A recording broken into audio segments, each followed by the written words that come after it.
Researching some of these true crime stories breaks my heart into a million pieces, and today's case is not an exception. Hello lovely viewers and welcome to my channel. My name is Melvis and this is Sad Reality. If you are stopping by my channel for the very first time, you are welcome, and just so you know, I bring to you weekly uploads on true crime stories.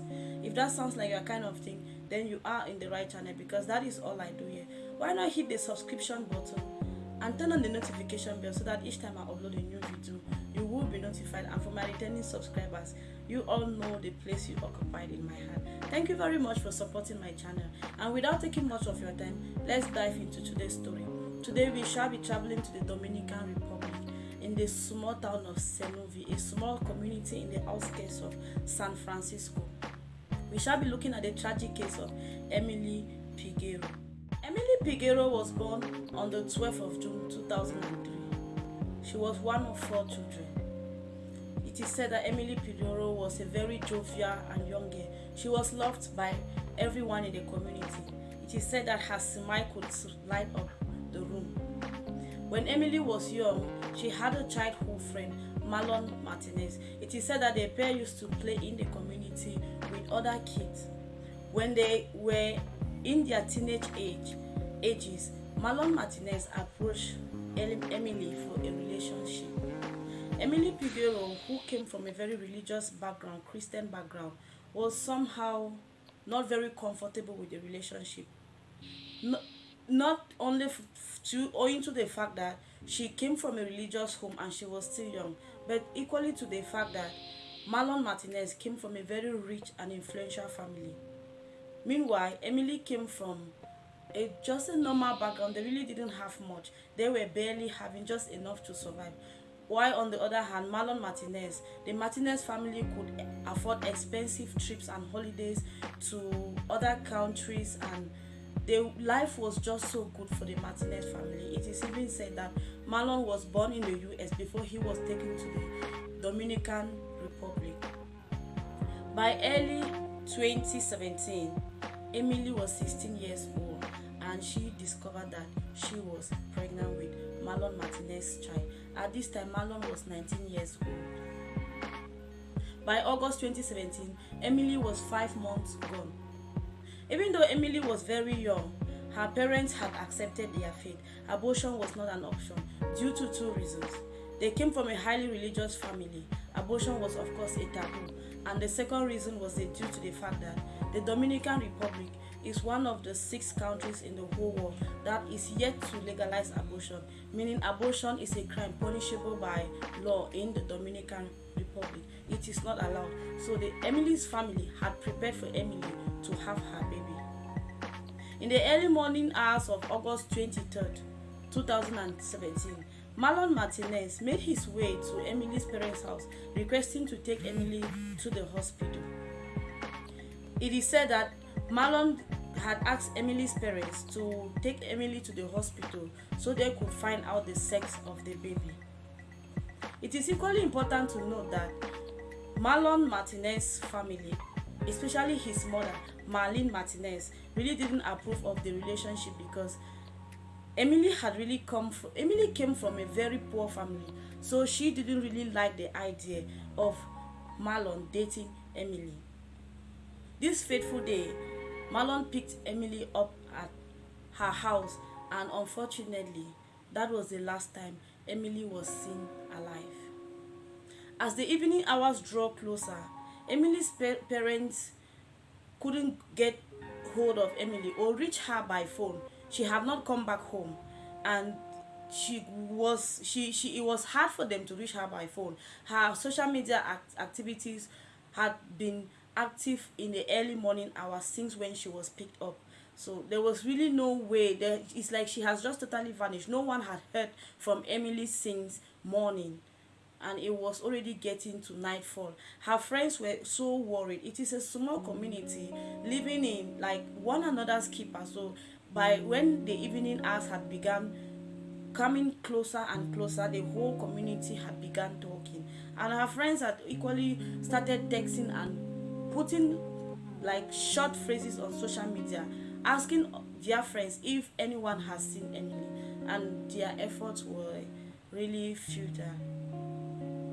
The next day, the Martinez family, that was the 24th of August, realized that they equally had to do something because their son was dating Emily, and Emily has just vanished into thin air. He was the last person to have seen Emily alive. This is when Marlene Martinez decided to call a press conference. It is said that this woman was a very influential person in the community. She decided to invite a press in her house so she could equally express her concerns to the fact that Emily is nowhere to be found. When the press conference came, she ushered the press conference into her living room and the press conference had begun.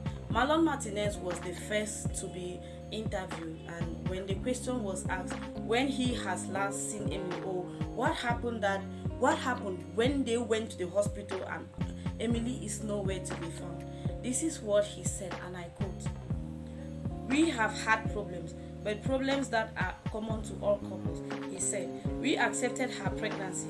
We said we will continue forward. I want to now make a public announcement. Emily, no matter where you are, please, we are waiting for you with open arms." End of quote.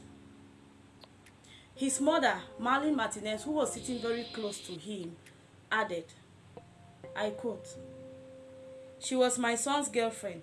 She said before repeating, is the girlfriend of my son. She was 5 months pregnant, and when we found out, we gave her our support.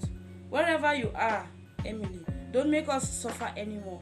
When the footage of this press conference was shared to YouTube, commenters immediately picked up on how Martinez's mother had spoken almost exclusively in the past about Emily. He had been referring to Emily in the past as if she knew Emily was really no more. This is, and with the police not having any leads, it's like Emily has just totally vanished into thin air. The police had nothing to work on. So when these commenters began to talk on the post that someone posted this press release, when someone commented and gave reasons and gave his doubts why Marlon Martinez's mother had to refer to Emily in the past, it gave a clue to the police to put to have a deeper look on the Martinez family. On the 25th of August that same year, Marlon made his way. This is 2 days after Emily had suddenly vanished. He made his way to Emily's parents' house just to show his concerns as well, and this is where the police had to pick him up. He really didn't resist the arrest. He accepted willfully to go to the police station, but yet he maintained his innocence. The police were so frustrated. He wasn't saying anything, but he was the last person that saw Emily alive that day.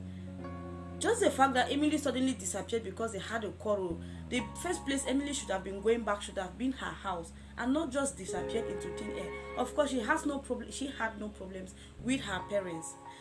So with that, the police decided to pin Emily's last phone records. They decided to pin Emily's last phone records, and when these phone records were pinned, it was pinned in an apartment owned by the Martinez family.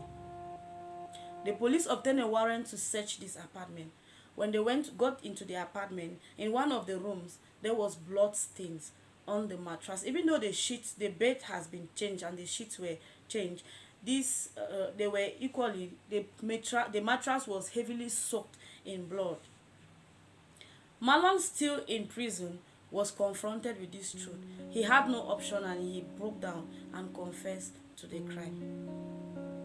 What actually happened was, because Marlon's mother, Marlene, was not comfortable with the relationship, that due to the fact that her son was dating a poor girl, and that was not even really, that was enough reason.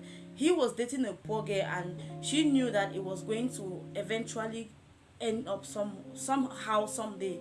But the fact that Emily had fallen pregnant for Martinez, meaning the relationship was going to be sealed, because obviously Emily's parents were not going to accept an unwanted pregnancy. So they decided to do away with Emily. That fateful day, Emely trusted, the person she probably must have trusted in her life, took her into that apartment, forced her to drink a substance, a strange substance. This substance is not named, that could help to induce, to like abort the pregnancy. And when he had forced Emely to drink this liquid, he used a heavy object, struck her multiple times on the head, and Emely eventually died. He knew that when he had succeeded, he was going to dispose of Emily's corpse, and he was going to just like be proven that Emely had committed an abortion and died, and someone did it, because he could not take Emely to the hospital for an abortion. It is not allowed in that country.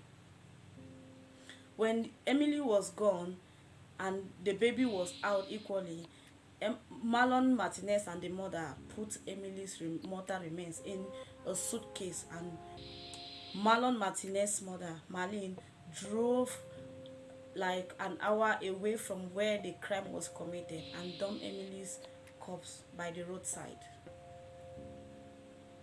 The two were eventually, Marlene was eventually arrested, and Marlon initially said Emily's corpse was in a nearby landfill, but because he was not the one, he thought that is where his mother has taken Emily's mortal remains.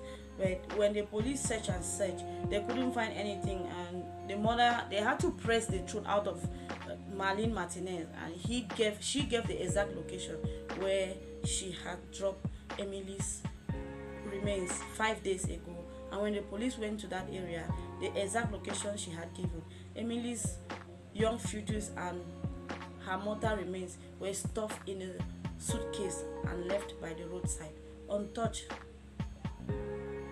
An autopsy was done, and that is when it was discovered that Emely had suffered a blunt force trauma to the head, and she had equally suffered internal bleeding, because whatever liquid she had consumed had really ruptured most of her internal organs. The pair were taken to court, were charged to court. There was really a national outrage. The whole community was so much. There was so much rioting. The people were so angry that, because this was a height of man's inhumanity to man, it was really wrong. You destroying a young girl's life by getting her pregnant at a tender age and killing her for that was something the community couldn't comprehend. It was so difficult, and it was their little girl that they all had loved so much. So they really just understood that Emely maybe was, because she was poor, these people thought they just could like do anything and get away with it. So it was a national crime. There was so much, right? The government had to like get the help of police to get the people off the street by using tear gas. 2 days mourning was declared by the community leaders, and the whole community mourned Emely for 2 days. She was laid to rest at the Senovi cemetery. As it stands now, the case went to court, and Marlon Martinez was found guilty of intentional homicide, abortion, the fact that he had committed abortion on Emely without her consent, and it's a crime punishable by law. He was sentenced to, and he had equally hidden evidence. He had like derailed the police. They couldn't get the information they needed on time. All along he knew. So he was granted 30 years. He was given 30 years. So Marlon Martinez will be out of prison when he will be 49 years old. And his mother got only 5 years for aiding Marlon to commit the crime he committed. And I am so much, when I got this, I was so, my heart broke. I know Marlon didn't kill Emely because he wanted to, but his mother has pushed him to do that, and giving her 5 years was just too lenient. And that, lovely people, is the tragic case of Emely Peguero. All her mother could live with, the memory she could afford to live with, she has created an altar in her living room with a portrait of Emely's picture and her unborn baby. That is how she has decided to keep remembering her lost daughter at a very tender age. Let me know your thoughts in the comment section. Is the punishment for the Martinez family, is it okay? 5 years for the mother and 30 years for the son. Was that an appropriate punishment for the crime they committed, or was the punishment too lenient?